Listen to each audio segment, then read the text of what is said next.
Imagine living in a place where the cold never truly leaves, where the ground stays frozen all year, and where something as natural as death becomes a problem no one wants to deal with. Far above the Arctic Circle, in a remote settlement called Longyearbyen, life follows rules that feel almost unreal.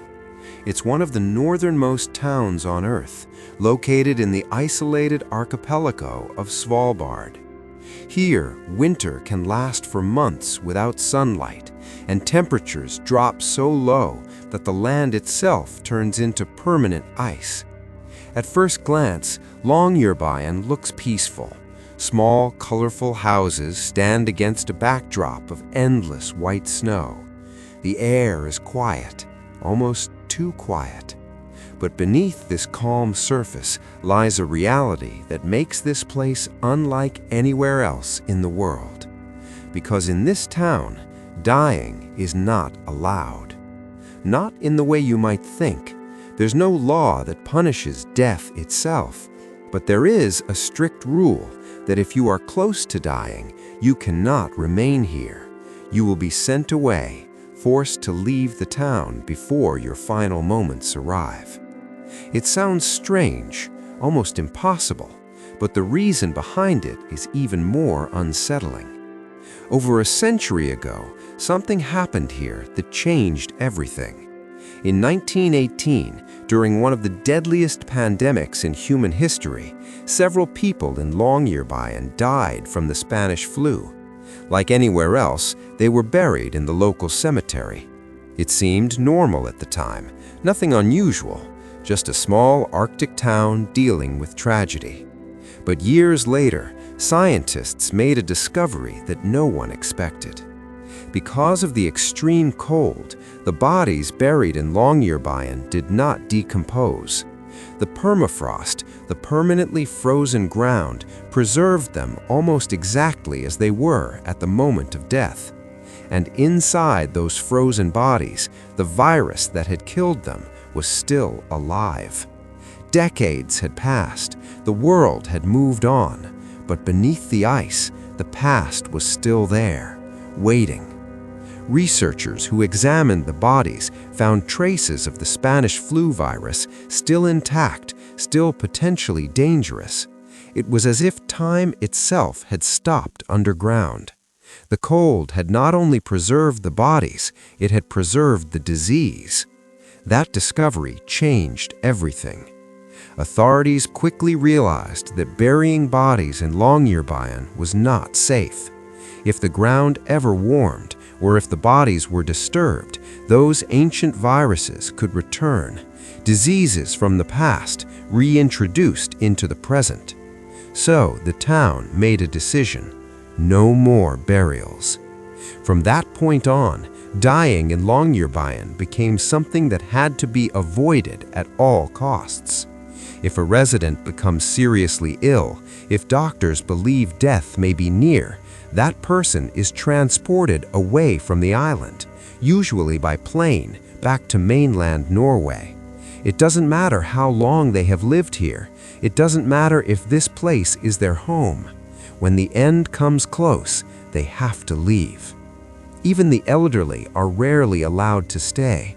There are no nursing homes in Longyearbyen, no long-term care facilities for people nearing the end of their lives, because everyone knows staying here until death is simply not an option.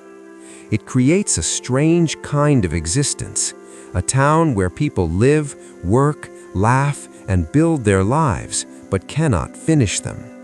Imagine growing old in a place you love, knowing that one day you will be forced to leave it behind, not because you want to, but because you have no choice. For many residents, this reality is just a part of life. They accept it. They understand the risks. The environment here is extreme, and survival has always required unusual rules. But still, there's something deeply unsettling about it. Because death is supposed to be natural. It's supposed to happen wherever life happens. It's part of the same cycle. And yet, in Longyearbyen, That cycle is broken. Here, death is pushed away, delayed, relocated, not stopped, but not allowed either. And it's not just the ground that creates problems. The isolation of the town adds another layer of difficulty. Longyearbyen is far from major hospitals. Emergency services are limited. In critical situations, time becomes the most dangerous factor. A medical emergency here is very different from one in a big city. Help is not minutes away. Sometimes it's hours or even longer, depending on weather conditions. And the weather can be brutal. Blizzards can shut down transportation completely. Temperatures can drop to levels that make even basic survival difficult. In such conditions, even leaving the town becomes a challenge, which makes the rule even more intense, because sometimes leaving is not easy. Still, the system remains in place. It has to. The risk beneath the frozen ground is something no one wants to take again. There's also something symbolic about this place, a reminder of how powerful nature really is. In most parts of the world, humans have found ways to control their environment. We build cities, create systems, and shape the world around us to fit our needs. But in Longyearbyen, nature still has the upper hand. The cold decides what is possible. The ice decides what is allowed. Even something as universal as death must follow the rules of the environment. Visitors who come here often find the idea fascinating. A place where death is banned sounds like something from a story, not reality. But when they learn the truth, the fascination turns into something else, a quiet kind of unease. Because this is not about avoiding death. It's about understanding that even in death, we are not always in control. The people of Longyearbyen don't see themselves as living in a place without death. They know it exists. They know it's inevitable. But they also know that here, it cannot happen in the usual way. It must happen somewhere else. And that creates a unique relationship with life itself. Every moment becomes a little more meaningful. Every day carries a different weight. Because in a place where the end cannot come naturally, the time before it feels different, more fragile, more temporary, more real. In the end, Longyearbyen is not a place that has escaped death. It's a place that has been forced to negotiate with it, to set boundaries, to create distance. But no matter how far you travel, no matter how cold the ground becomes, death is never truly gone. It waits, not in the frozen earth, but somewhere beyond it.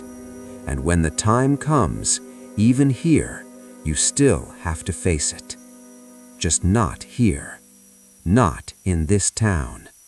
Not in Longyearbyen.